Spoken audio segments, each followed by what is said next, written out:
welcome to my new Guitar Nerdery video. I'd like to show you some powerful bendings and a cool trick to give the illusion that your bending is powerful. Talking from the point of view of a rock guitar player. Of course, if you want your bending have power, you should hit the notes with the most power you can put into it.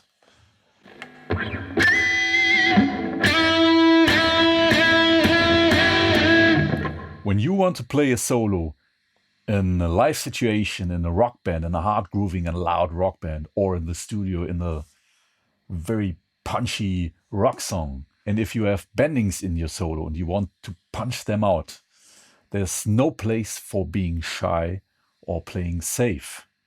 A great amount of risk is the thing that will get you there, to get the attitude. Instead of playing safe, like this,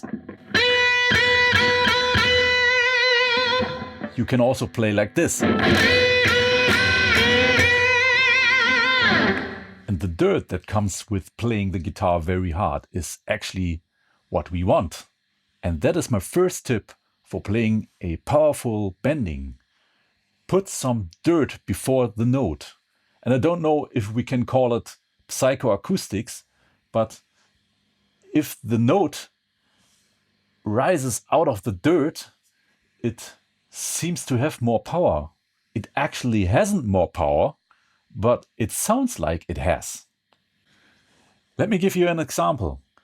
If you want, for example, bend the A on the B string to the B.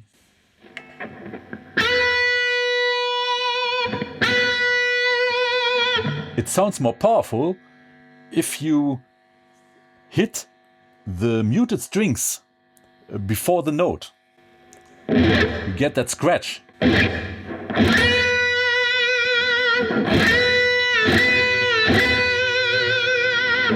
It sounds more powerful when the note comes out of the dirt.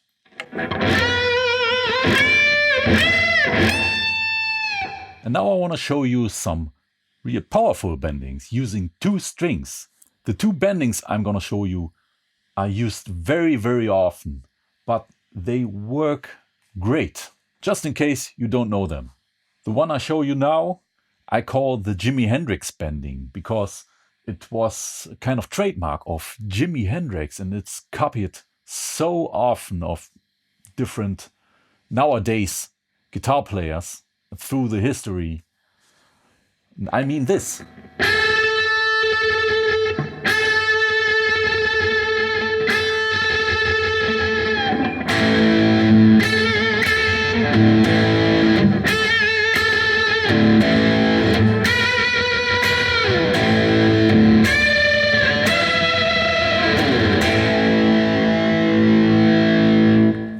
I'm sure you know the sound.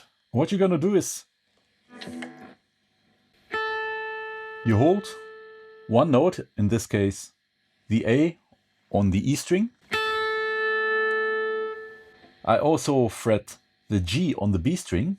So we have that whole tone interval. And then you bend only the B string to the A.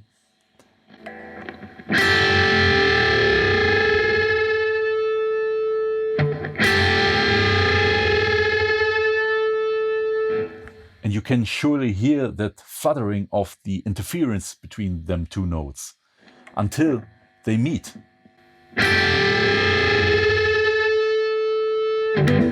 When it stops fluttering, we have reached the A on the B string.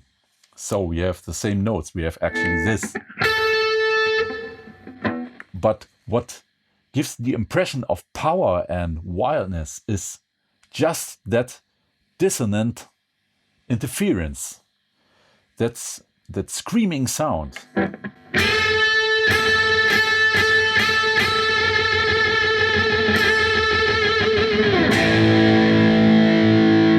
Sounds very cool.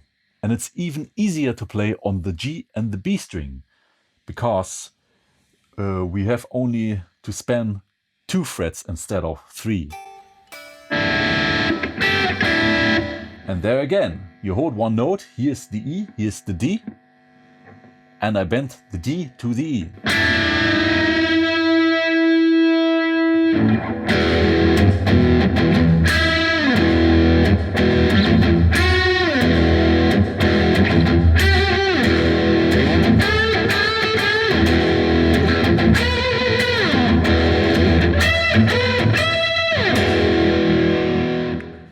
And another way to make that Jimi Hendrix bending even more screaming is when you're gonna bend the note beyond your actually target note.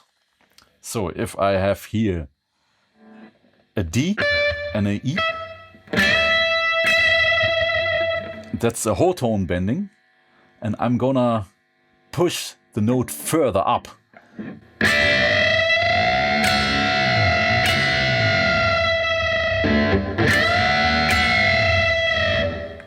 That sounds wild and crazy, but with this bending, this extreme bending, you have to ask yourself what gauge of strings you want to play. If you play really thick strings, you have a hard time. I play 9 to 46, by the way. I like that mixed set. Those 3 strings are actually from the 9th set, and those 3 strings are from the standard 10 set. And I like these for punchy chords and here for the comfort of playing bendings. The next powerful bending I'm going to show you I call the Western train bending. It reminds me of them horns of the Western trains in them old Western movies.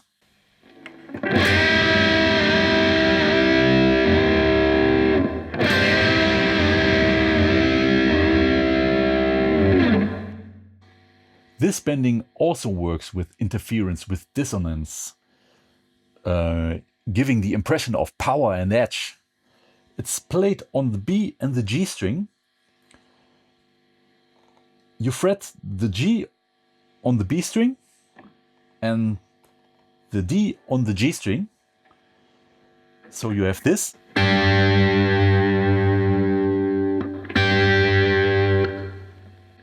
And you want to get here.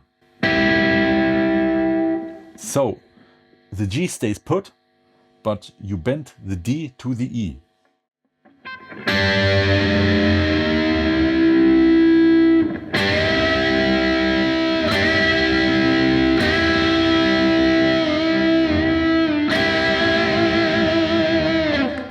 And there also, on the way from the D to the E, you get a lot of interference, a lot of dissonance that creates edgy, powerful impression.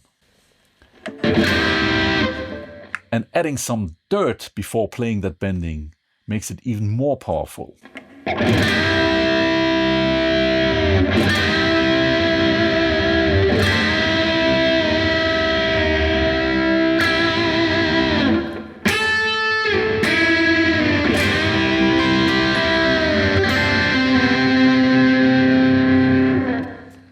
This was it for today. I hope you liked it. Please like and subscribe, and I'm looking forward to see you next time.